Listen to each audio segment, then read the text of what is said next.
সকালে উঠে আমি মনে মনে বলি সারাদিন আমি যেন বউয়ের পিছনে কাটি করে চলি। আমার ছেলে সারা জীবন আমার কথা শুনে চলুক, আমার বৌমা আমার ছেলের কানে যাই পারে বলুক, আমি আমার বৌমা সব কাজে দেবো বাধা, কারণ আমি এই পরিবারের হত্যাকর্তা বিধাতা।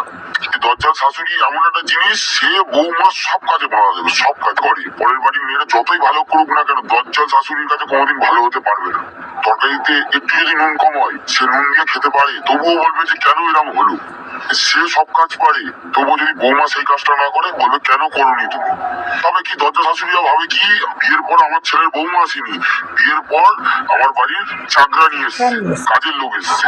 বৌমা যদি শাশুড়ির মুখের ওপরে কিছু কথা বলে দেয়, তাকে তো মুখের ওপরে যা শোনা শুনিয়ে দেবে। তারপরে পরের পার্ট আসছে, ছেলে আসলে রেডি হয়ে থাকবে। ছেলে আসলে এমন ভাবে কান্নাকাটি করে বলবে যেন বৌমা খুব বড় অন্যায় করে ফেলেছে, মুখের উপরে জবাব দিয়ে। যদি ছেলেটা বুঝদার হয়, যদি বুঝতে পারে যে না বৌমা ভুল নেই, এখানে আমার মার কিছু ভুল আছে, তাতে যদি ছেলেটা প্রতিবাদ করে, সঙ্গে বলবে ওই মেয়ে আমার ছেলে আলোচনা করেছে, টুকটা করেছে ছেলে। বন্ধুরা, চলে এলাম আবার একটা